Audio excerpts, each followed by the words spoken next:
Bismillahirrahmanirrahim. Assalamualaikum warahmatullahi wabarakatuh. Innal hamdalillah nahmaduhu wa nasta'inuhu wa nastaghfiruh wa na'udzu billahi min shururi anfusina wa sayyiati a'malina. May yahdihillahu fala mudilla lahu wa may yudlil fala hadiya lahu.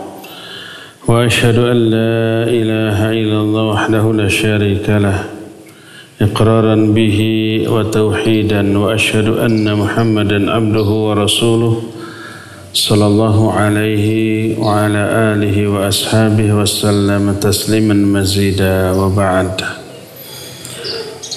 Ikhwati fillah, para jamaah Masjid Al-Irsyad Kota Baru Parahyangan Padalarang, Bandung Barat yang Allah muliakan, juga para pendengar radio Tarbiyah Sunnah, juga radio-radio lain, para pemirsa Persada TV, Niaga TV, dan TV-TV lain, serta para netizen melalui akun manapun di mana saja Anda berada. Alhamdulillah, kembali kita berjumpa untuk melanjutkan bahasan yang sempat tertunda di bulan yang lalu, sebulan yang lalu, 2 pekan yang lalu. 2 pekan yang lalu kita sudah membahas tentang hinanya dunia. Sebenarnya sebelum bahas agungnya akhirat, tadinya ingin dibahas tentang bahaya dari mengejar dunia. Cuma karena sudah kadung di-share judul sekarang adalah agungnya akhirat, kita skip aja dulu. Kita akan bahas agungnya akhirat. Yang dimaksud dengan agungnya akhirat adalah khusus kenikmatan-kenikmatan yang ada di akhirat bagi orang-orang yang layak menerimanya. Merekalah ahli surga. Merekalah orang-orang yang beriman dan beramal soleh. Merekalah yang telah meraih kesuksesan sejati di dalam hidup. Sukses atau berhasilnya hidup bagi manusia jangan hanya terbatas pada kesuksesan di dunia yang semu, terbatas, dan fana. Ukuran kesuksesan di dunia kan banyak harta, punya jabatan, pangkat, kekuasaan, popularitas, pendukung. Udah, itu sukses. Nggak peduli lurus atau tidaknya akidahnya, nggak peduli iman dan amal solehnya, nggak peduli nasib dia di akhirat nanti. Umumnya kriteria kesuksesan dalam pandangan kebanyakan manusia adalah demikian. Pas dunia ini ditinggalkan, masuk alam kubur, masuk hari akhirat, ternyata gagal total. Karena di akhiratnya menderita. Kesuksesan yang hakiki hanyalah di akhirat. Kalau sudah selamat dari api neraka, masuk ke dalam surga, itu sukses. Nah, Allah Azza wa Jalla menyatakan faman zuhziha 'anil nar wa udkhilal jannah faqad faza. Siapa orang yang sudah dijauhkan dari api neraka dan dimasukkan ke dalam surga, sungguh dia telah sukses. Jadi orang yang sukses adalah orang yang selamat dari kerugian dunia akhirat, selamat dari murka dan azab Allah, dan masuk ke dalam surga. Dan orang yang sukses hanyalah orang yang beriman dan beramal soleh. Allah menyatakan wa basyiril ladzina amanu wa amilus solihati anna lahum jannatin tajri min tahtihal anhar. Beri kabar gembira, berikan berita gembira kepada orang beriman dan beramal soleh bahwa bagi mereka disiapkan surga-surga yang banyak mengalir sungai-sungai di bawahnya. Ini jaminan surga bagi yang beriman dan beramal soleh, dan jaminan lepas dari neraka bagi orang yang beriman dan beramal soleh. Wal asri innal insana lafi khusr illa alladhina amanu wa amilus solihat. Demi waktu manusia ini pasti rugi, akan binasa, akan terazab, akan dapat murka Allah kecuali orang beriman dan beramal soleh. Nah, inilah kunci kesuksesan, ya. Jadi yang dimaksud indahnya akhirat, agungnya akhirat adalah kenikmatan yang akan dialami di akhirat. Dari mulai alam kubur. Alam kubur dibahas oleh para ulama dalam bab alam akhirat. Karena salah satu fase menuju akhirat, pokoknya setelah meninggalkan dunia ini, walaupun belum kiamat, dunianya masih ada, tapi orang tersebut sudah mati masuk ke alam kubur, maka orang itu sudah dianggap masuk ke alam akhirat. Sebagaimana hadis dari Utsman bin Affan, al-qabru manzilatun min manazilil akhirah. Alam kubur satu manzilah di antara manzilah-manzilah akhirat. Satu kedudukan di antara beberapa kedudukan di alam akhirat. Dunianya belum hancur, masih ada. Orang-orang banyak yang masih hidup, tapi dia mati masuk ke alam kubur, dianggap masuk ke alam akhirat. Di alam kubur tersebut ada azab, ada nikmat. Azab kubur dan nikmat kubur. Itu yang pertama. Yang kedua, nikmat akhirat akan didapat di alam mahsyar, di padang mahsyar. Ketika alam jagat raya ini sudah hancur, seluruh makhluk mati, malaikat mati, jin mati, manusia mati, binatang mati, kecuali beberapa makhluk yang Allah kehendaki ada yang tidak mati, tapi umumnya mati. Sebagaimana firman Allah, wa nufikha fis-sur fasa'iqa man fis samawati wa man fil ard illa man sya'allah. Ditiuplah sangkakala yang pertama, matilah semua yang ada di langit, yaitu para malaikat, dan semua yang ada di bumi, kita semua, jin, malaikat yang ada di bumi, binatang, semua mati. Illa man sya'allah, kecuali beberapa makhluk yang Allah kehendaki. Ada beberapa makhluk yang tidak mati. Nah, setelah semuanya mati, nanti dibangkitkan kembali, dikumpulkan di sebuah padang. Padang tersebut Tidak ada yang cembung, tidak ada lubang, tidak ada bangunan, tidak ada pepohonan, tidak ada kemah, rata, putih.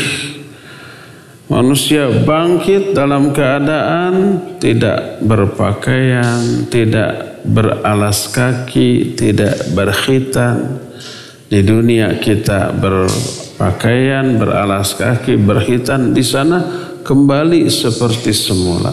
Matahari sangat dekat, panasnya nggak ketulungan, seluruh manusia menderita kecuali ada beberapa orang yang diberi nikmat di alam mahsyar. Itu kenikmatan. Dan kenikmatan terakhir nanti di surga.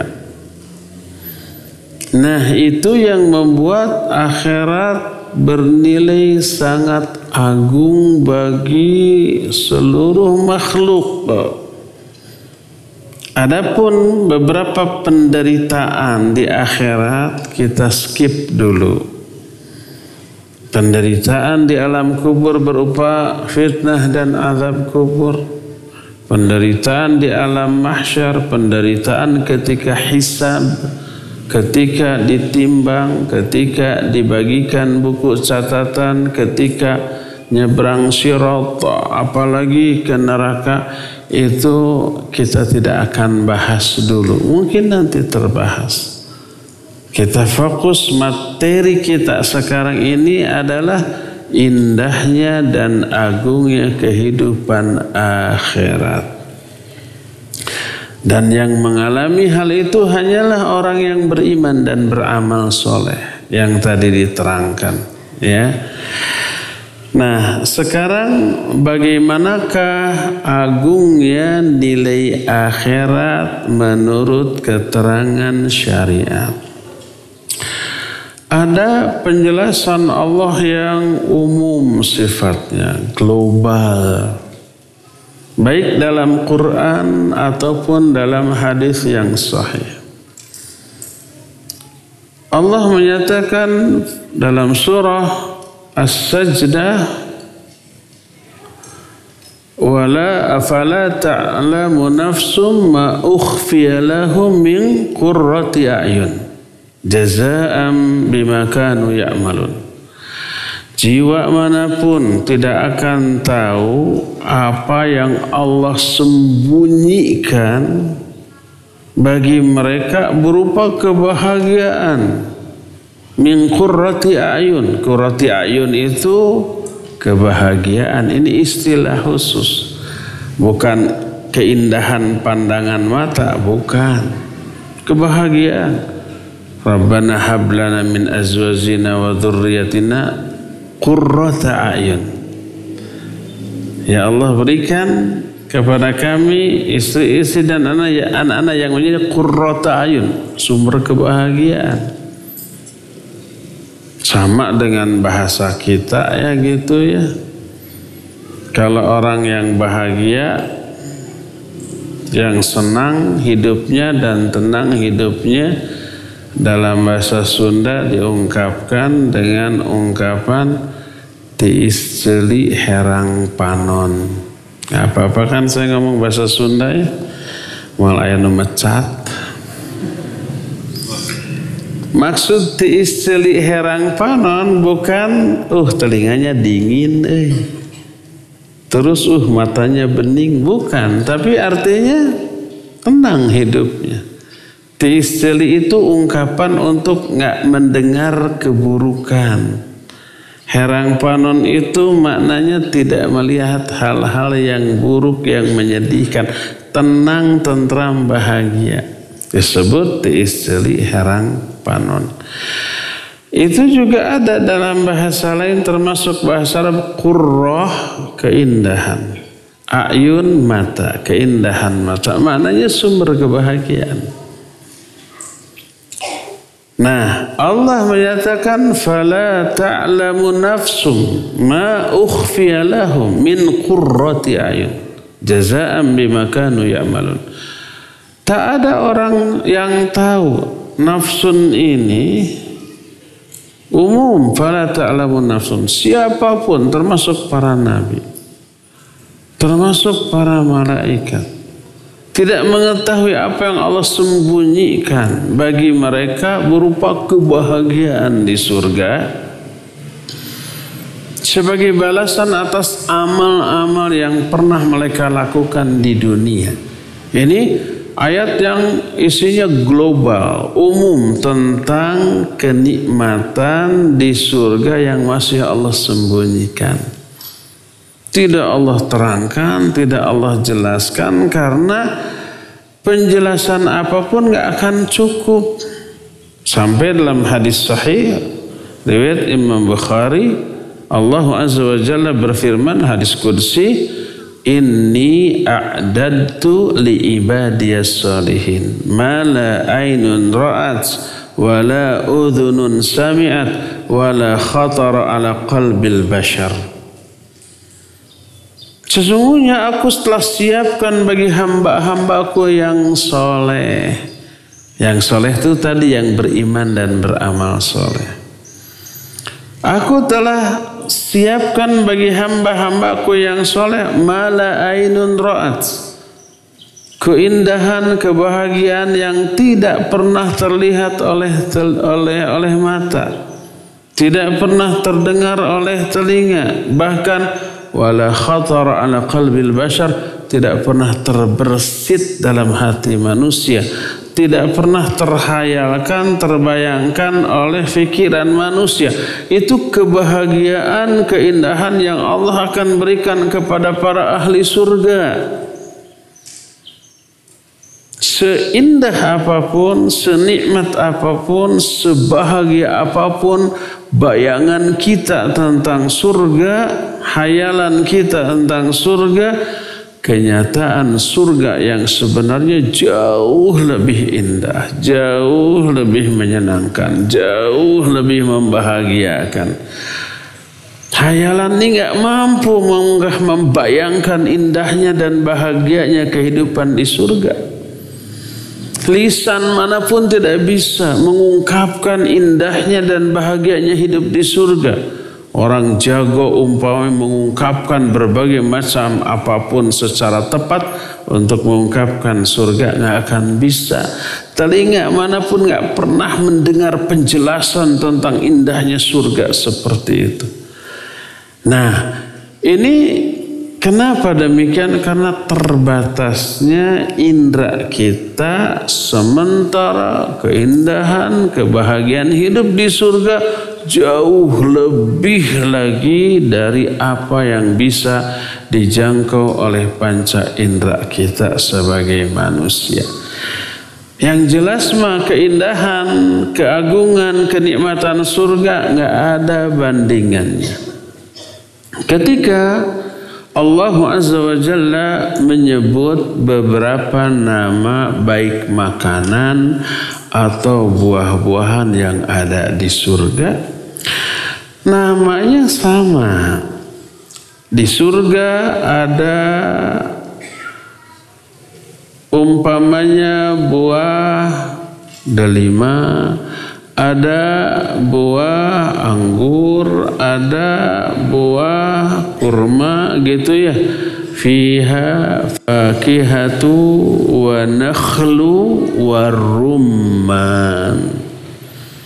Di surga itu ada buah-buahan, ada delima, ada kurma, ada delima. Di lain ayat ada anggur disebut. Tapi secara umum disebut fawakih dan thamarat. Fawakih buah-buahan, thamarat buah-buahan. Ada makanan berupa daging burung, walahmi tayrim mimma yashtahun. Ada. Mungkin kita membayangkan di dunia saya nggak suka daging burung. Kebayangnya teh gimana gitu. Ya itu di dunia. Jadi banyak kesamaan nama, tapi kata Ibnu Abbas radhiyallahu anhuma, semua kenikmatan atau semua barang yang ada di surga yang disamakan dengan yang ada di dunia, kesamaan itu hanya dari aspek nama, sebutan. Ada kurma ya, tapi beda rasanya, bentuknya, kelezatannya beda. Temptingnya tidak terbayangkan, menggiurkannya itu tidak terbayangkan. Di dunia banyak orang yang tidak suka kurma, di akhirat pasti suka. Di dunia tidak semua orang suka delima. Sekarang kan delima jarang dipasarkan, ada juga kurang begitu laku. Rasanya kita bisa bayangkan, saya sudah pernah mencoba delima. Beberapa hari yang lalu juga saya makan delima. Rasanya asam-asam manis kecut gitu. Gak semua orang suka. Itu delima di dunia. Di akhirat ada delima, namanya sama, tapi rasanya berbeda jauh dengan yang ada di dunia. Hadzal ladzi ruziqna min qablu wa utubihi mutasyabiha, kan gitu kata orang Sunda. Ini yang dahulu kami diberi rizki dengan yang serupa seperti yang kita makan di dunia atau yang kita kenal di dunia. Ada buah anggur, ada buah apel, mungkin di dunia ada durian, mungkin ada sawo, ada salak, semua buahan kita tahu rasanya. Di akhirat semuanya itu ada, namanya sama, tapi rasanya jauh berbeda. Nggak ada orang yang nggak suka. Jadi nama-nama buah-buahan di dunia yang juga ada di akhirat, kesamaan itu hanya dari aspek nama, sebutan, tapi rasanya, bentuknya, segala macamnya jauh tidak bisa dibandingkan dengan rasa di dunia. Seenak-enak si montong di dunia, enaknya montong di dunia kan ya aromanya wangi, harum, itu rasanya manisnya nyelekit sampai ke hati. Itu di dunia enak. Di akhirat jauh lebih nikmat lagi daripada si montong yang ada di dunia. Jadi sekedar apa? Sekedar kesamaan nama, tapi rasanya jauh berbeda. Nah, ini termasuk salah satu di antara gambaran keagungan, keindahan, kenikmatan, kebahagiaan yang ada di akhirat, khususnya di surga. Apa saja gambaran keindahan dan keagungan surga atau akhirat secara umum? Pertama, dari segi waktu. Waktu kehidupan di akhirat abadi. Tidak ada akhirnya, tidak ada matinya, tidak ada ujungnya, tidak ada endingnya. Sementara dunia ini fana. Dunia ini akan binasa, akan hancur. Jangankan orang-orangnya, makhluknya, alam semestanya akan hancur. Berapa lama pun. Kullu man 'alaiha fan wa yabqa wajhu rabbika dzul jalali wal ikram. Semua yang ada di dunia itu akan fana, akan musnah. Kullu syai'in halikun illa wajhah. Segala sesuatu itu akan binasa kecuali wajah Allah. Jadi semuanya akan binasa selama apapun kita. Saya nggak tahu dunia ini sudah berapa ribu tahun atau juta tahun dan akan berakhir kapan, nggak tahu. Tapi pasti akan berakhir. Kalau toh dunia begitu panjang usianya ribuan, ratusan ribu atau jutaan tahun, Tapi makhluk yang hidup di dalamnya seperti kita nggak sampai ribuan tahun. Sekarang mah paling puluhan tahun, maksimal 100 tahun lah gitu ya. Setelah 100 tahun kita pasti mati. Banyak yang di bawah itu, jarang yang sampai 100. Setelah mati, seluruh kehidupan, kelezatan, kenikmatan, kebahagiaan di dunia termasuk penderitaan berhenti. Endingnya di sana pada saat kita mati. Tinggal pertanggungjawaban, balasan di alam kubur sampai ke akhirat nanti. Itulah kehidupan kita di dunia sesaat. Makanya Nabi SAW menggambarkan kehidupan kita di dunia ini ibarat orang yang sedang bepergian, menemukan sebatang pohon rindang. Dia istirahat sebentar untuk melepas lelah di bawah kerindangan pohon tersebut. Setelah ngareureukkeun capek, setelah istirahatlah gitu, lalu berangkat lagi. Nah, saat kita berteduh itulah gambaran kehidupan kita di dunia. Sebentar, nanti perjalanan setelah itu masih jauh lagi menuju akhirat. Nanti kita ingin bahas jauhnya perjalanan menuju akhirat. Jauh dan lelahnya perjalanan menuju akhirat. Ingin kita ungkit itu, tapi nanti entah kapan. Nggak dalam kajian sekarang, nggak cukup waktunya. Tapi yang jelas mah ya, saat kita hidup di dunia sebentar, sesaat. Sedangkan akhirat abadi. Bayangkan kehidupan kita di dunia hanya puluhan tahun. Setelah itu mati, masuk ke alam kubur. Di alam kubur jauh lebih lama. Berapa ribu tahun nggak tahu, pokoknya sampai kiamat. Setelah kiamat, alam jagat raya hancur, kita memasuki babak kehidupan yang baru di akhirat. Itu lebih lama lagi dan mengerikan. Di alam mahsyar mengerikan. Belum hisab, ditimbang, dibagi buku catatan sampai nyebrang sirat, begitu mengerikan. Berakhir di surga dan di neraka. Setelah masuk surga atau neraka, maka mereka kekal selama-lamanya di dalamnya.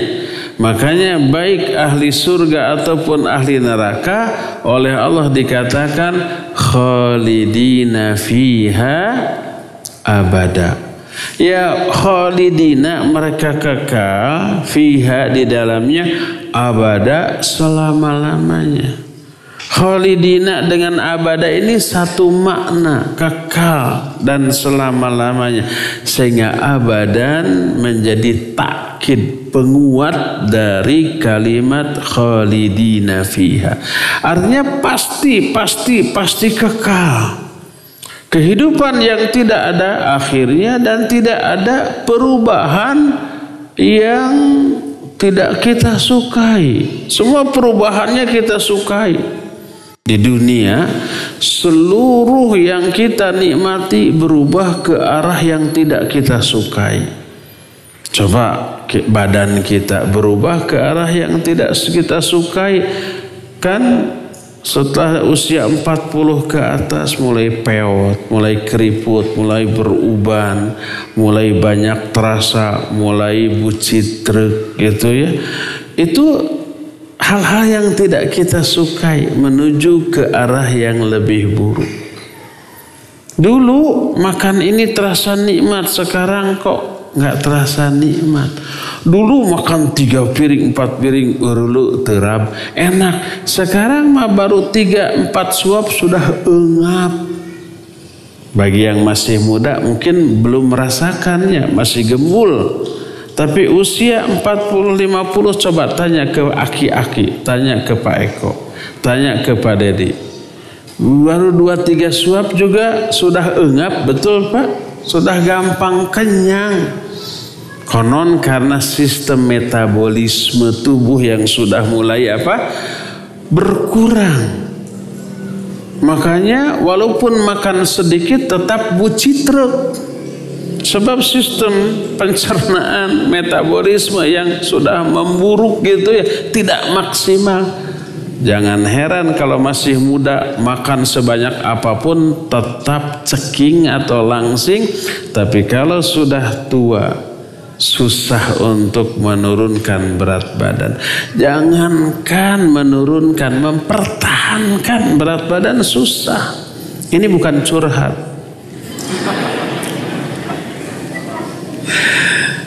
Ini kenyataan. Seperti itu. Di akhirat perubahan ada, tapi ke arah yang lebih disukai. Penampilan seorang lelaki di akhirat ganteng, di sini jelek.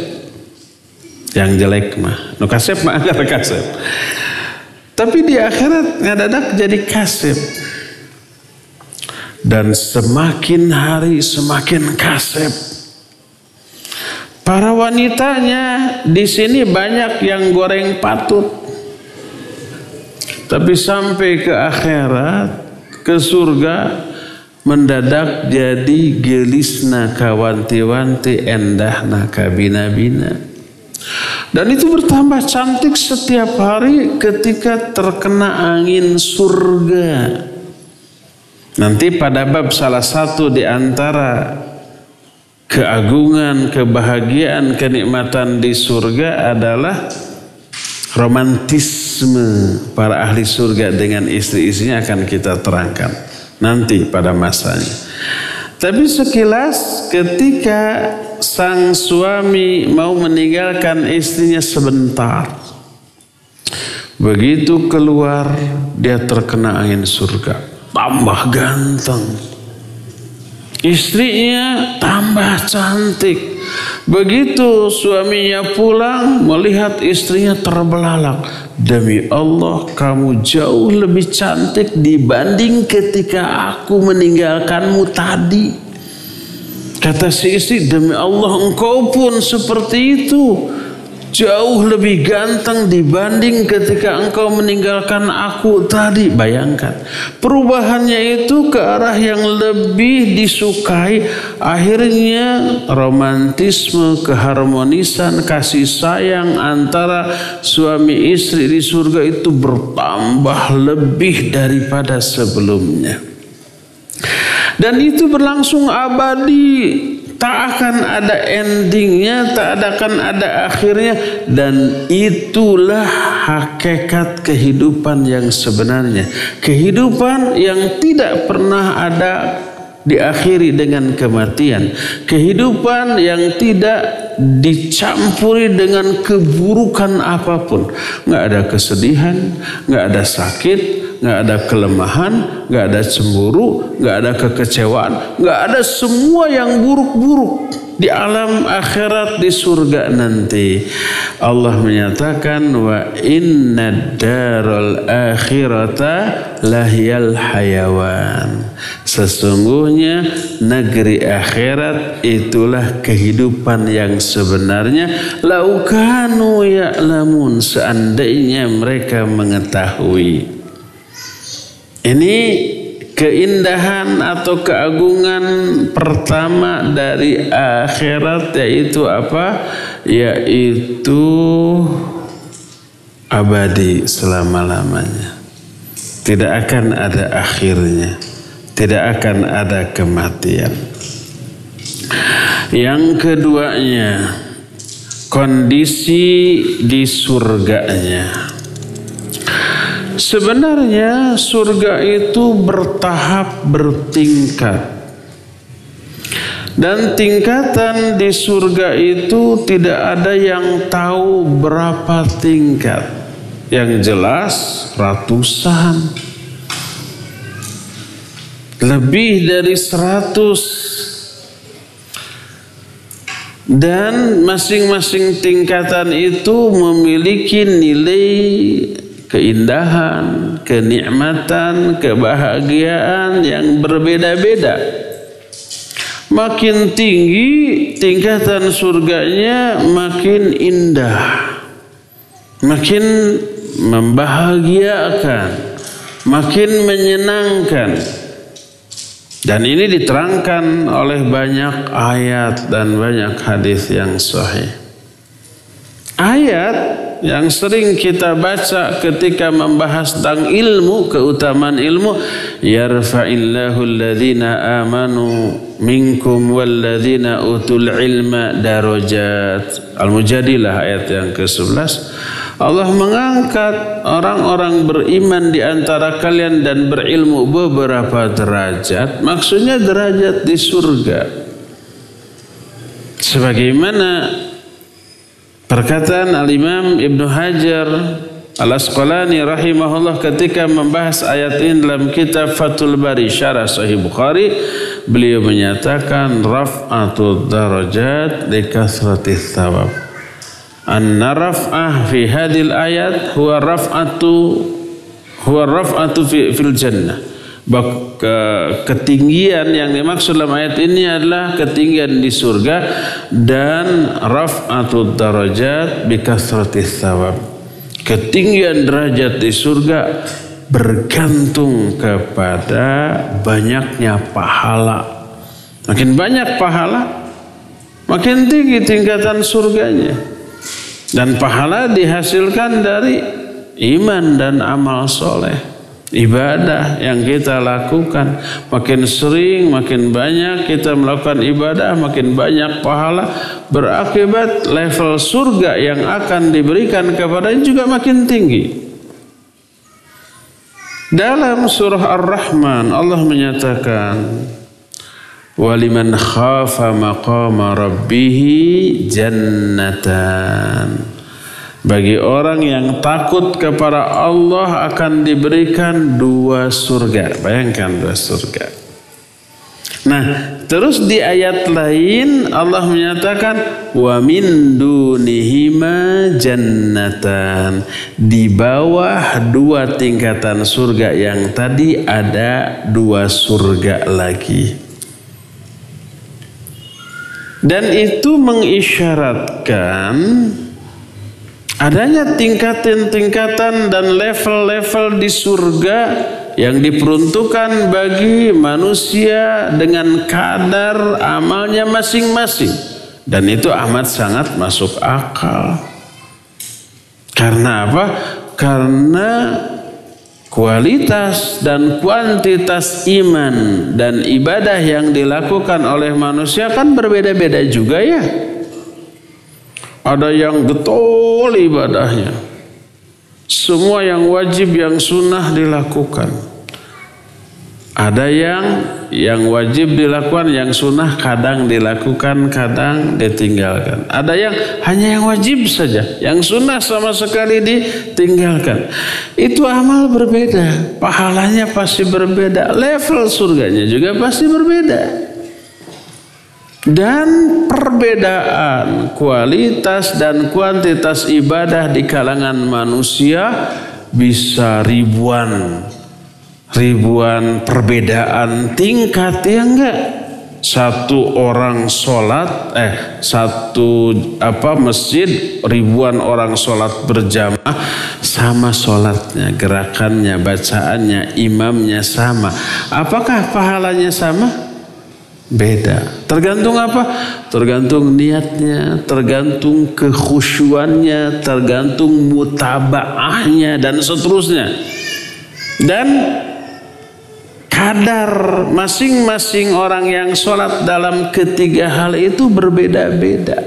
Pahalanya berbeda, balasannya berbeda.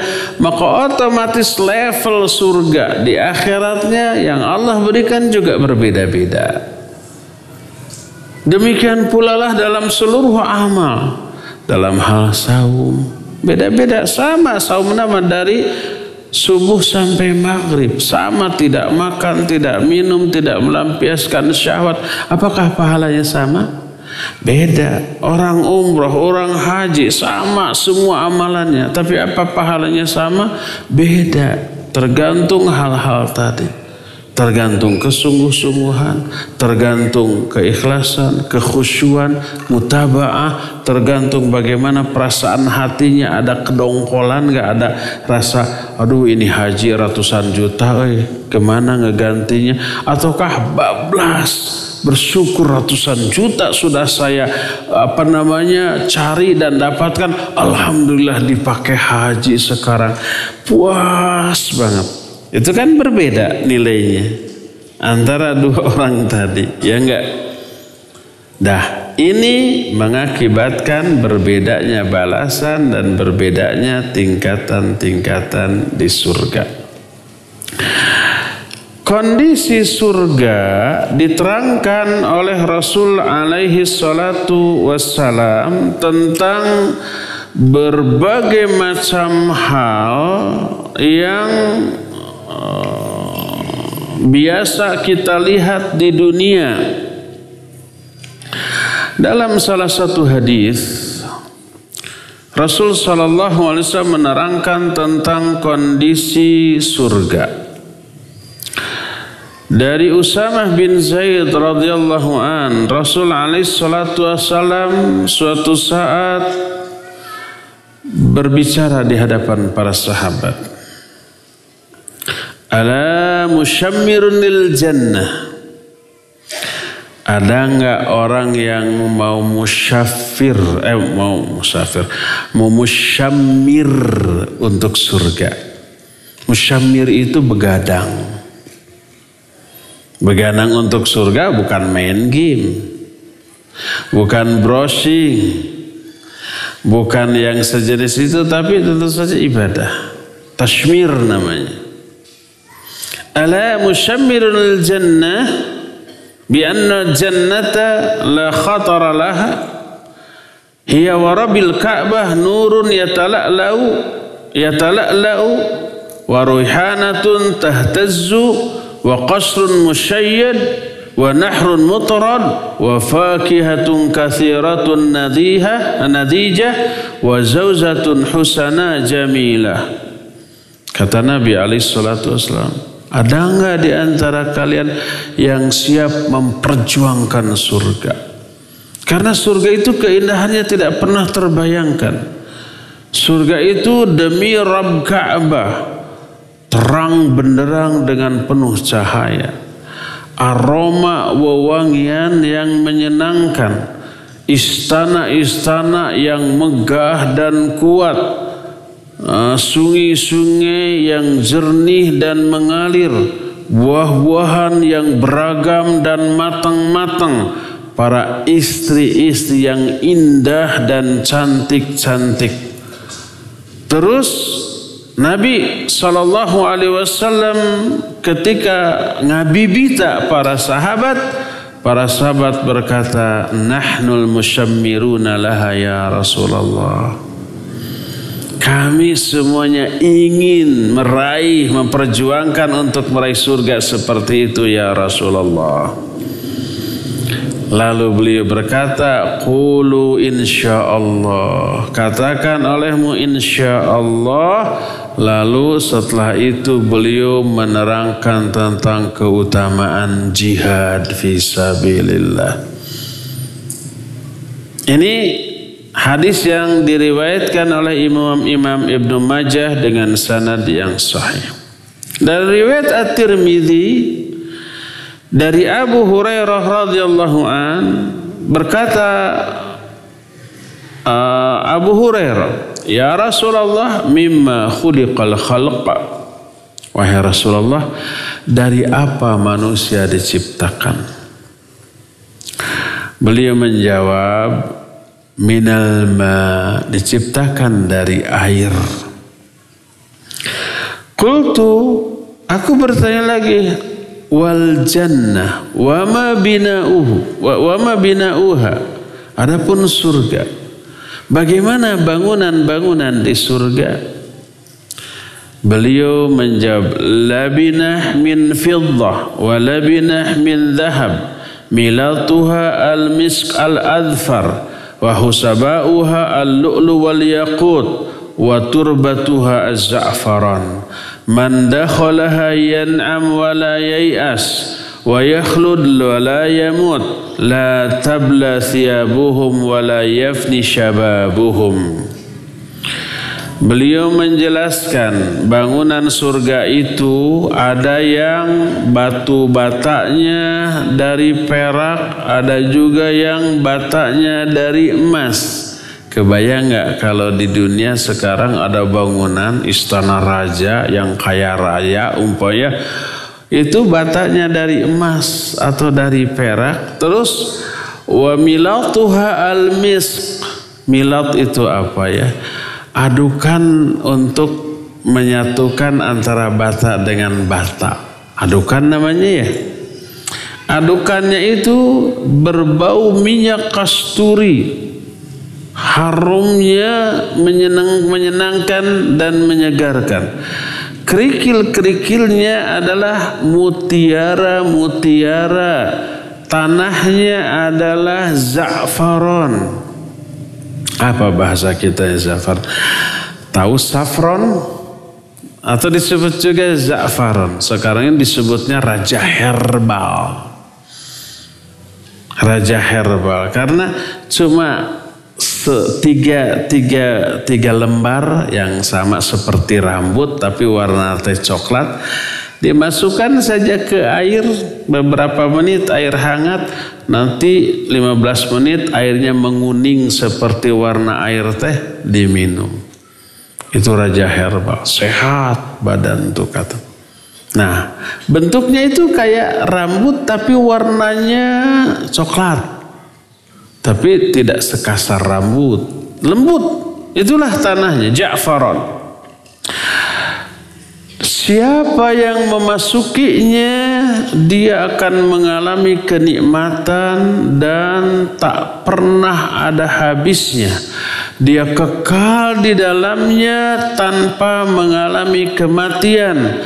Dan wala tabla thiyabuhum, pakaiannya tidak pernah usang, tidak pernah lusuh, tidak kotor, tidak bau keringat. Kenapa di dunia kita mencuci baju dan mungkin sekian tahun sekali diganti dengan yang baru? Karena kotor. Kenapa kotor? Ya udara kotor, debu kotor gitu ya, benda-benda yang bergesekan dengan baju, kursi, meja, dinding kotor jadi kotor. Keringat juga kotor di dunia. Di akhirat kekotoran itu tidak ada, nggak ada tanah, nggak ada debu. Keringatnya itu seperti minyak wangi yang mengeluarkan aroma yang sangat harum, ya bersih. Apakah ahli surga mandi? Tidak mandi. Bau dong, wangi. Di dunia bisa bau. Sehari aja tidak mandi, besoknya bau tuh. Jangankan kecium sama sendiri, sama orang di dekat juga keciumnya. Sok orang cadu mandi, jarang mandi. Masuk ikut ke mobil kita. Bisa nahan nafas, jendela bisa dibuka. Daripada muntah di dalam.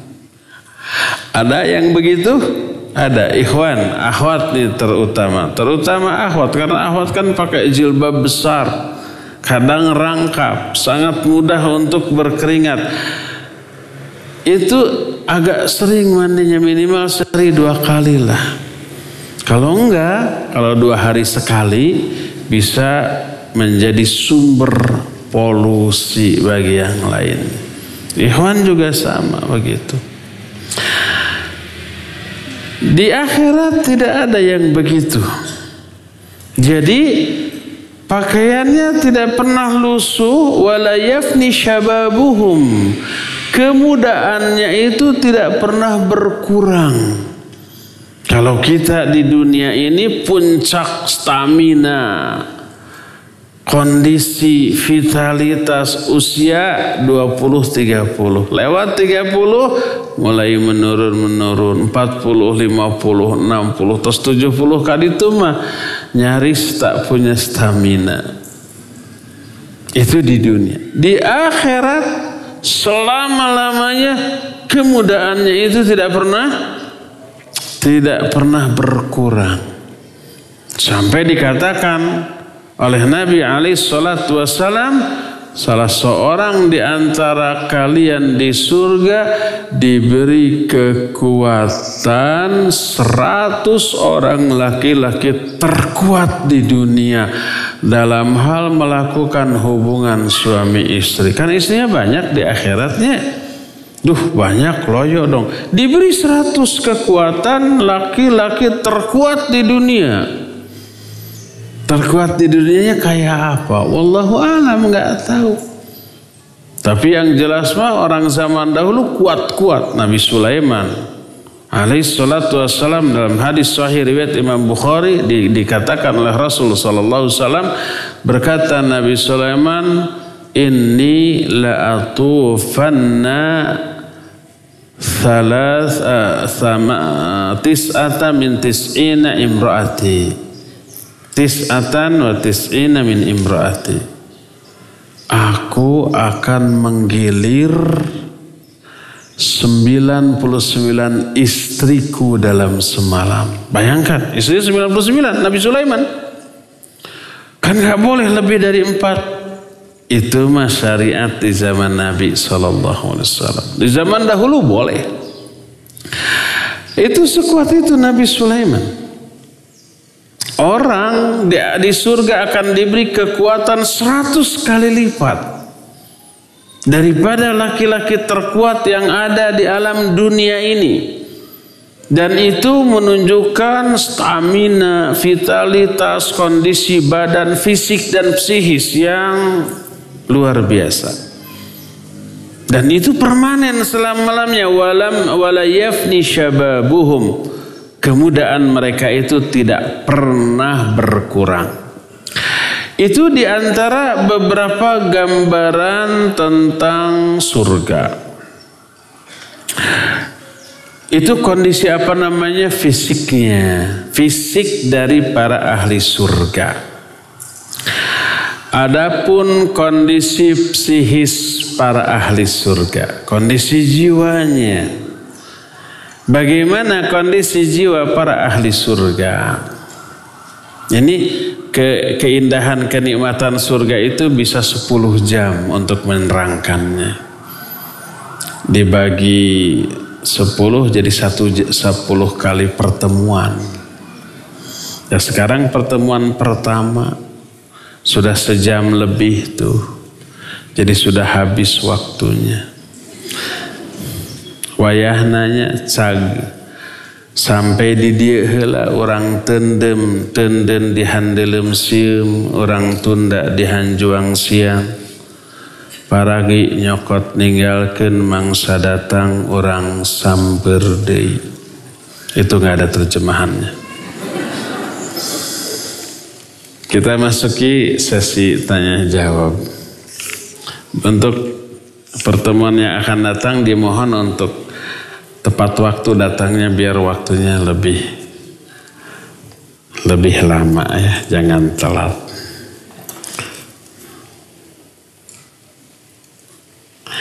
Apakah sepasang suami istri akan selalu disatukan kembali di akhirat atau ada ketentuannya?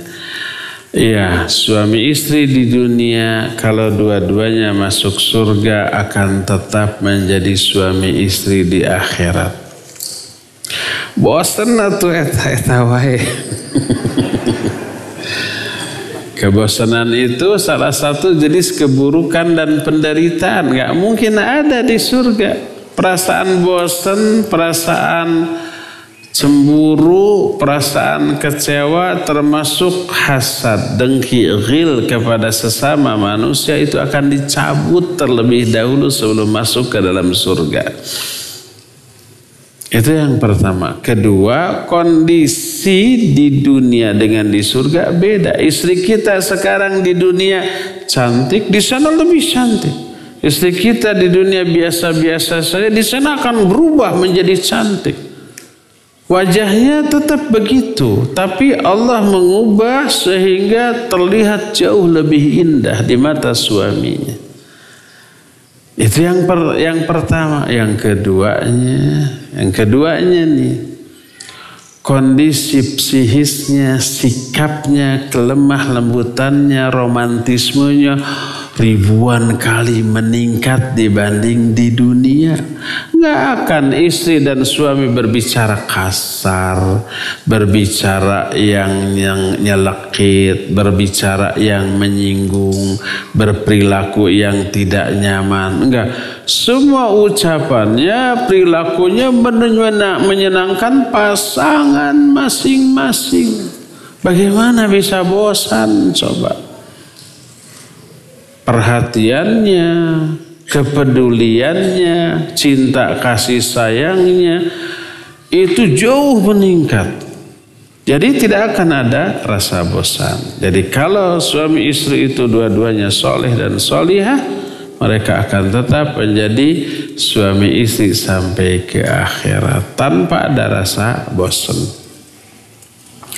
Bagaimana kalau istrinya ke surga, suami ke neraka, atau sebaliknya suami ke surga, istri ke neraka?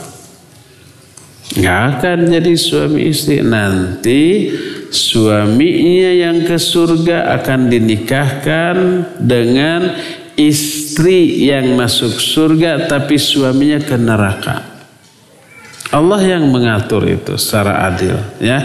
Ini tidak ada nas Al-Quran atau hadis, tapi itu penjelasan salah satunya dikemukakan Syekh Al-Utsaimin rahimahullah dalam ketika menjawab masalah ini. Termasuk bagaimana kalau orang mati bujang lajang dalam keadaan jomblo, single, tidak laku di dunia, mati.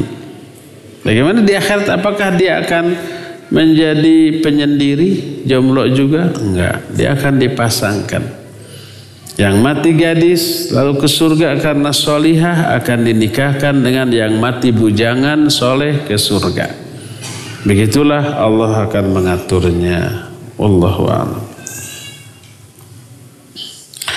Bismillah. Assalamualaikum warahmatullahi wabarakatuh. Waalaikumsalam warahmatullahi wabarakatuh. Semoga Ustadz selalu ada dalam lindungan Allah. Amin. Wa iyyakum. Apakah nanti di akhirat di surga semua bisa memandang wajah Allah? Iya, bisa. Ini salah satu di antara agungnya akhirat, terutama surga. Ahli surga bisa memandang wajah Allah. Dan itu kenikmatan terbesar, mengalahkan seluruh kenikmatan yang ada di surga. Allah berfirman dalam Al-Quran, wujuhu yawma idzin nadhirah ila rabbiha nadhirah. Nanti di akhirat ada wajah-wajah yang sumringah bercahaya karena bisa melihat wajah Allah. Lilladzina ahsanul husna wa ziyadah. Bagi orang-orang yang melakukan kebaikan ada balasan kebaikan berupa surga dan ada tambahan.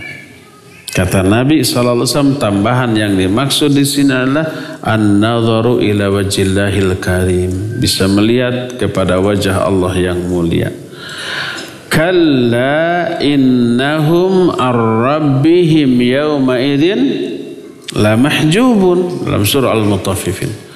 Sekali-kali tidak, mereka para ahli neraka pada hari itu, pada hari kiamat terhalang dari melihat Allah. Tidak bisa melihat Allah ahli neraka. Kata Imam Syafi'i rahimahullah, kalau ahli neraka tidak bisa melihat Allah di akhirat, ini menjadi dalil bahwa ahli surga bisa melihat Allah di akhirat nanti. Bagaimana cara amalan yang bisa bertemu dan memandang wajah Allah? Tadi iman dan amal soleh. Pokoknya singkat surga weh. Di surga mah dijamin bisa melihat wajah Allah. Amalannya apa? Iman dan amal soleh tadi. Assalamualaikum warahmatullahi wabarakatuh. Waalaikumsalam warahmatullahi wabarakatuh. Jazakumullahu khairan atas kesempatan bertanya. Wa jazakillahu khairan. Semoga Allah selalu memberkati dan melindungi Ustadz Abu Haidar, tim Tarbiyah Sunnah, panitia muslimah, KBP, dan para peserta. Amin wa iyyakum. Afan izin bertanya, bagaimana lafaz doa untuk orang yang sudah meninggal, di mana orang tersebut bukan orang tua kita? Kemudian ada suatu kelompok yang menyatakan bahwa kehidupan akhirat pun kelak terbatas. Karena kemudian Allah membuat dunia dan manusia kembali. Apakah itu benar? Lafaz doa orang yang sudah meninggal, antum ini yang bertanya dari tulisannya akhwat. Ukhti bisa hafalkan doa salat jenazah setelah takbir ketiga. Allahumma gfirlahu warhamhu wa'afihi wa'afu anhu wa akrim nuzulahu wasi madkhalahu wagsilhu bil ma'i wa thalji wal barad wa naqqihi min al khataya kama yanqa thawbul abyadu min ad-danas wa abdilhu daran khairan min dari wa ahlan khairan ahli wa zawjan khairan min zawji wa adkhilhul jannah wa idhu min azabin nar wa azabil qabr. Doakan itu, baca itu. Siapapun, baik orang tua ataupun kawan. Orang tua masih ada kawan atau adik, kakak, tetangga, sahabat sudah meninggal, kita mau mendoakan. Boleh hu-nya diganti dengan nama, umpamanya namanya Ujang atau Agus. Allahumma gfir li Agus warhamhu wa'afihi wa'fu anhu. Kesananya terus hu, jangan Agus-Agus terus. Hu aja terus. Kalau dia wanita umpamanya namanya Neng. Allahumma gfir li Neng warhamha wa'afiha wa'fu anha wa akrim nuzula, terus ganti dengan ha, ya. Itu yang pertama. Kedua, ada yang menyatakan kehidupan akhirat kelak terbatas. Itu pernyataan yang bertolak belakang dengan ayat dan hadis yang sahih. Al-Quran menyatakan khalidina fiha abada. Terus dia menyatakan Allah akan membuat dunia yang baru dan manusia yang baru. Apakah benar? Benar, tidak benar, alias salah. Mana dalil kalau sudah hari kiamat hancur ke surga ke neraka, lalu Allah menciptakan langit yang baru, dunia baru, manusia baru? Mana dalilnya? Nggak ada. Itu perkara gaib. Perkara gaib harus didasarkan pada dalil Quran atau hadis yang sahih. Di saat tidak ada dalil Quran atau hadis yang sahih, jangan coba-coba menetapkan perkara gaib dengan otak, dengan perasaan, dengan dugaan, dengan meraba-raba. Jangan, ya. Begini Ustaz, saya dulu pernah khulu dengan alasan syar'i karena tidak dinafkahi. Namun sekarang ana dengar dari anak-anak kalau mantan itu sakit-sakitan. Anak kasihan kepada Allah. Anak kasihan karena Allah. Pertanyaan, apakah bisa rujuk atau kembali? Bagaimana caranya? Adakah syaratnya? Bukan rujuk. Kalau rujuk itu bersatu kembali di saat masa iddah. Kalau khulu tidak ada rujuk. Tapi bisa nikah lagi? Boleh. Nikah ulang. Boleh menikah kembali dengan akad baru seperti semula. Ada akad, ada wali, ada dua saksi, ada mahar, ya. Apapun alasannya, baik karena mantan sakit-sakitan ingin ngurus, itu alasan aja padahal kangen gitu. Atau apapun, pokoknya boleh bersatu kembali, boleh. Apapun alasannya, ya silakan. Tapi akad lagi dengan akad yang baru. Wah, ada jalan nih. Ditahan-tahan dari kemarin.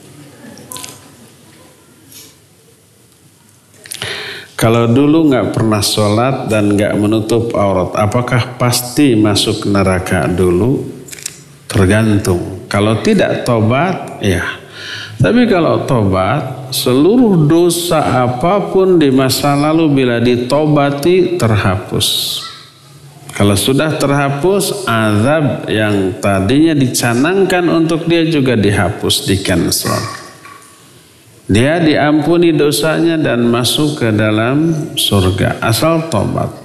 Bagaimana tobat? Karena tidak sholat. Dulu tidak sholat. Dan tidak sholatnya sengaja karena hawa nafsu, karena malas. Itu tidak ada tebusannya selain tobat. Apa harus diganti sholat terus sekarang? Enggak. Yang harus diganti itu kalau ada uzur. Umpamanya lupa, umpamanya tertidur, umpamanya karena kesibukan yang tidak bisa ditinggalkan seperti dokter ngeoperasi dari jam 11 umpamanya sampai jam 5. Kalau ditinggalkan pasiennya, saya mau sholat dulu ya, mati pasien. Jadi dia apa boleh buat? Melewati sholat duhur. Bahkan mungkin sampai maghrib 2 sholat. Dari jam 11 sampai jam 6 mungkin ada. 2 sholat terlewat. Lakukan pada waktu maghrib. Tapi bukan jama, itu qadha. Tertidur umpamanya jam 11 tidur, bangun-bangun jam 7 malam. Tertidur. Dan tidak ada yang membangunkan. Alarm bunyi sih. Tapi enggak. Saking pulasnya nggak kedengaran. Lakukan setelah jam 7. Zuhur dulu 4 rakaat dengan rawatibnya tetap qabla ba'da. Lalu asar 4 rakaat. Lalu maghrib 3 rakaat dengan ba'danya. Lalu kalau sudah masuk isya. Itu bukan jama' tapi qadha karena ada uzur. Adapun meninggalkan sholat karena tidak ada uzur, karena malas haroream, karena hawa nafsu, karena lemahnya iman, nggak bisa diqadha, nggak harus diqadha. Apa yang harus dilakukan? Tobat, menyesal, berhenti, bukan berhenti sholat, berhenti meninggalkan sholat. Sholatlah terus, ya, dan bertekad tidak mengulang kembali. Terus perbanyak sholat sunat. Perbanyak infak dan sedekah. Jauhi apa yang Allah haramkan. Hanya itu. Termasuk dulu ketika balik sampai usia sekian puluh tahun tidak menutup aurat. Dosa? Ya dosa. Lalu tobat. Menyesal dulu saya tidak menutup aurat. Dan bertekad sejak sekarang gak akan pernah lepas ini. Jilbab ini dari badan saya. Ya, maka insya Allah tobatnya diterima, dihapus dosanya, ancaman azab di neraka akan dibatalkan, dan insya Allah dia akan dimasukkan ke dalam surga. Ustaz, ana pernah mendengar bahwa semua umat Nabi Muhammad SAW akan masuk ke dalam surga. Iya, betul. Lalu bagaimana dengan orang yang selalu bermaksiat atau pernah berbuat dosa sedangkan siksaan itu kekal? Siksaan di neraka kekal hanya bagi orang yang di luar umat Nabi Muhammad SAW yang durhaka. Orang non-muslim kalau sekarang. Adapun umat Nabi SAW tidak akan kekal. Ada orang Islam, salat suka, saum Ramadan suka, riba suka, judi suka, zina suka, mabok suka, maling suka, serba suka. Bagaimana orang ini? Orang ini ditimbang. Kalau dosanya lebih besar daripada pahalanya, dia masuk ke neraka terlebih dahulu. Sampai siksanya, dosanya lunas oleh siksanya. Nanti dia diambil dari neraka, dimasukkan ke dalam nahrul hayat, sungai kehidupan, lalu utuh kembali, baru dimasukkan ke dalam surga. Jadi sebejat-bejat umat Islam, sebesar apapun dosanya, pada akhirnya akan masuk surga juga. Walaupun dia mungkin masuk dulu ke dalam neraka. Selama apa dan sehebat apa siksanya, bergantung sebanyak apa dosa yang dia lakukan. Makin besar dosa, makin banyak dosa, makin hebat siksanya dan makin lama. Tapi akhirnya akan lunas, habis dosanya oleh siksanya, diambil dan dimasukkan ke dalam surga. Kalau ahli maksiat tadi tidak taubat dari dosanya, ya, berbeda dengan pertanyaan tadi, tidak sholat, tidak menutup aurat, tapi taubat, dihapus. Nah ini kalau tidak taubat, umpamanya ada emak-emak muslimah tidak menutup aurat sampai akhir hayatnya dalam keadaan tidak menutup aurat, maka itu dosa yang tidak diampuni di dunia, akan diazab di akhirat, tapi tidak akan abadi. Setelah azabnya itu melunasi dosanya habis oleh azabnya, dia akan diangkat masuk ke dalam surga. Jadi yang kekal dalam neraka itu hanyalah orang kafir, orang musyrik. Maka itu mah selama-lamanya.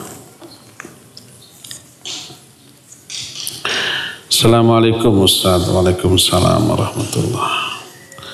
Bagaimana menghadapi istri yang bekerja di luar, mempunyai power, suka mengatur, merasa paling benar dalam segala hal? Ini mah curhat ya. Mungkin istrinya ada di sini, dilaporkan ke Ustaz. Saya banyak diam karena daripada jadi pertikaian. Bila saya berpendapat belum selesai, selalu dipotong. Jadi pendapat dia yang harus dijalankan. Gayanya bersikap di kantor, dibawa ke rumah. Direktur ini, akhwat ini. Mohon untuk solusinya untuk saya dan istri saya hadir saat ini tuh. Saya khawatir pulang dari sini berantem loh.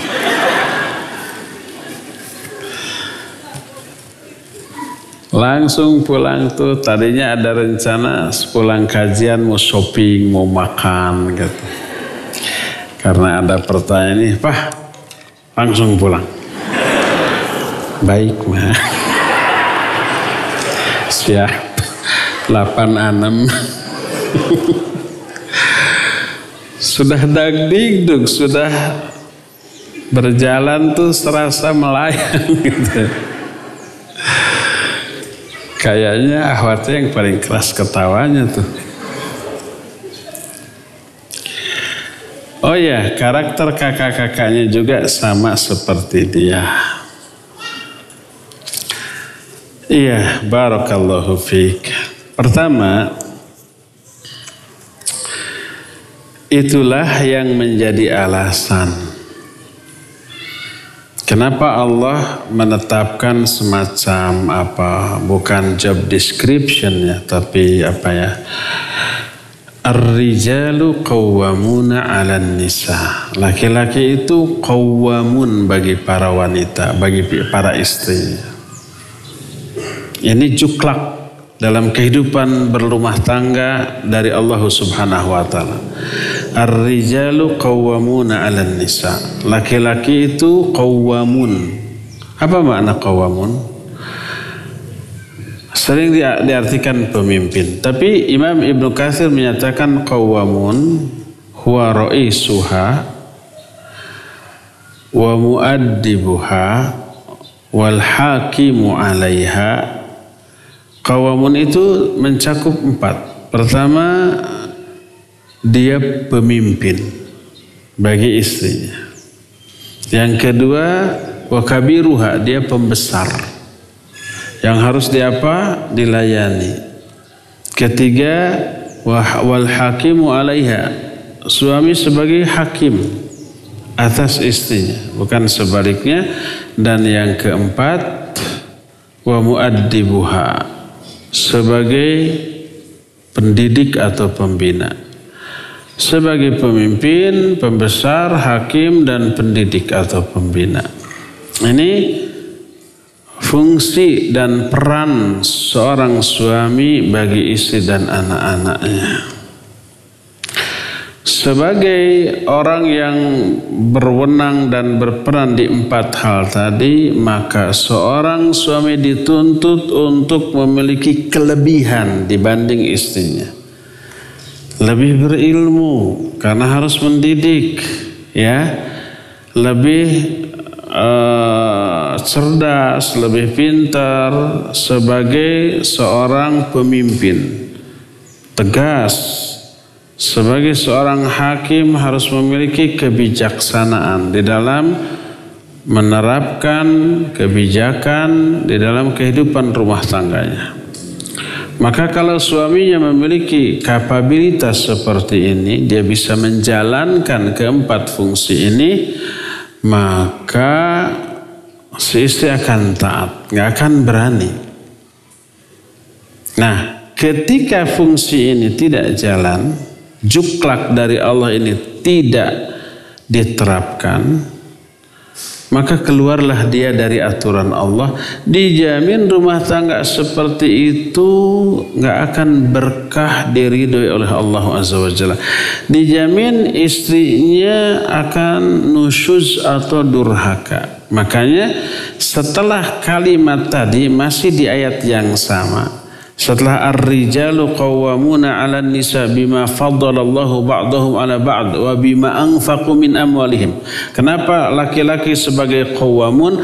Karena Allah telah memberikan kelebihan kepada laki-laki dibanding wanita, dan karena kewajiban memberi nafkah laki-laki kepada wanita.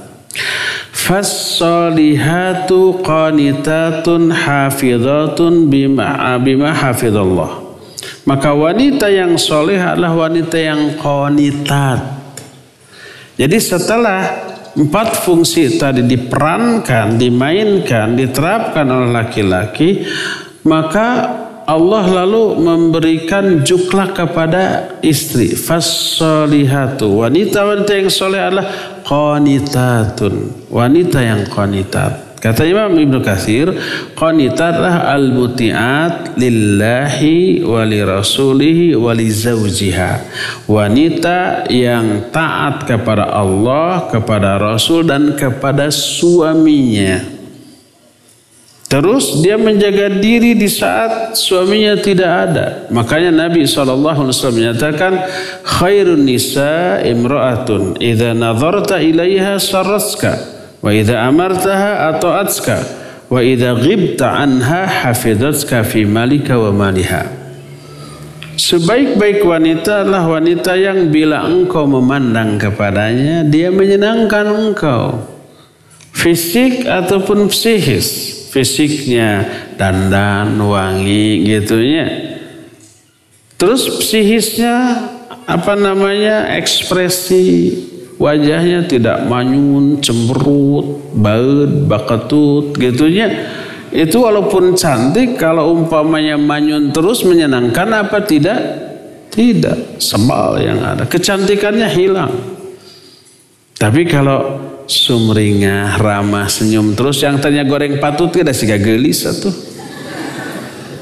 Oleh ekspresi dan sikap. Nah, jadi wanita yang solehah adalah yang apabila engkau memandangnya dia menyenangkan engkau.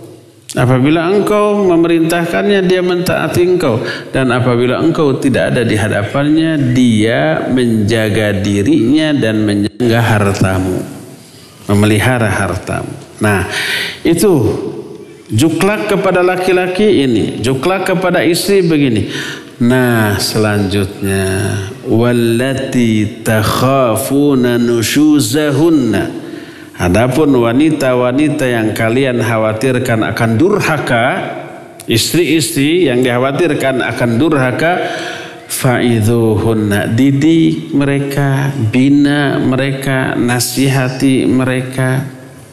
Fa'idhuhunna. Terus wahjuruhunna fil madaji, pisah tempat tidur kalau wanita itu tetap di dalam kedurhakaannya setelah didik. Wadribuhunna, dan pukul mereka setelah dipisah tempat tidur juga masih ngeyel, masih durhaka. Jadi ada 3 tahapan. Pertama bina istri, ya. Setelah dibina. Terus kalau durhaka nasihati dengan ditakut-takuti dengan dosa, dengan azab. Kata Imam Ibnu Katsir, kalau istri itu belum durhaka, berikan penjelasan tentang pahala dan agungnya seorang istri salihah yang penurut kepada suaminya. Tapi kalau istri itu sudah durhaka, takut-takuti dia dengan azab, dengan murka Allah, dengan akan digugurkannya berbagai macam ibadah dan kebaikan dia. Kalau durhaka kepada suaminya, habis tuh. Fanzuri kaifa anti lahu fa innahu jannatuki wa naruk. Perhatikan wahai para istri, bagaimana sikapmu kepada suamimu, karena suamimu adalah surgamu atau nerakamu. Nah, setelah dinasihat begitu masih saja dia durhaka, masih durhaka, wahjuruhunna fil madaji, pisah tempat tidur. Tidurlah di kamar lain. Tinggalkan dia atau di sofa, bawa bantal, bawa guling, bawa selimut. Harus kuat mental, tapi jangan sampai tengah malam pindah. Dan selama menghajar, itu namanya hajar, wahjuruhunna, bukan menghajar ya, bukan menghajar bahasa Sunda, bahasa Indonesia.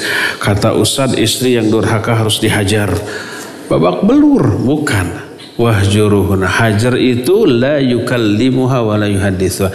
Jangan ditegur, jangan disapa, jangan diajak bicara, di badan, GTM, gerakan tutup mulut, biarkan, cuekin aja sampai dia berubah, ya.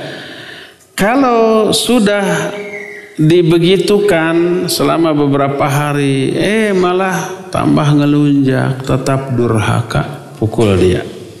Wadribuhunna, boleh dipukul. Ini ayat, bukan hadis, bukan pendapat ulama. Ini surah An-Nisa 34, wadribuhunna, pukul mereka. Tapi dengan catatan nggak boleh mukul wajah dan kepala. Wala tuqabbih, jangan dijelek-jelekkan. Dasar si hitam, si jeding, si tonggos, itu jangan. Jangan dijelek-jelekan, jangan pukul bagian wajah, bagian kepala. Dan ingat, jangan menimbulkan bekas. Pukul bagian pahanya, pukul bagian tangannya, tapi jangan ada bekas. Malah sebagian ulama ini dengan siwak, batang siwak. Batang siwak, batang yang dipakai untuk membersihkan. Pukul dengan tek. Peres mesan ya, peres. Ngajerewet mungkin ngagerewek, mungkin ngagorowok. Apa bedanya? Ngagerewek mah sedikit, ngagorowok mah gede. Dengan bedanya begitu ya. Mencret, moncrot, nengtet, nongtot, melenge, molongo gitu. Ngajerewet, ngagorowok, ngagerewek, ngagorowok. Mungkin, tapi nggak akan berbekas. KDRT dong, bisa dilaporkan ke polisi? Enggak, karena enggak ada tapak. Ketika seorang suami lapor, Pak, saya dipukuli oleh suami. Kita visum Bu, mana bekasnya? Enggak ada, Enggak bisa dibawa ke pengadilan, ya enggak? Oleh karena itulah maka 3 tahapan tadi harus dijalankan oleh setiap suami ke istri yang durhaka seperti itu. Kalau ternyata setelah dipukul tidak berubah, pas dipukul nangkis dia, pasang kuda-kuda, terus nyerang, balik nyerang. Semua jurus yang pernah dia pelajari dikeluarkan sampai suaminya ngabret. Nah, istri yang seperti itu istri yang akhlaknya super bejat.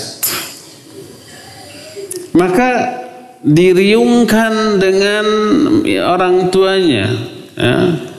Kata Allah Azza wa Jalla, kalau ada pertengkaran antara suami istri yang tidak bisa diselesaikan, fab'athu hakaman min ahlihi wa hakaman min ahliha. Utus hakim dari pihak istri, hakim dari pihak laki-laki. Kemudian dimusyawarahkan, mau terus mau putus.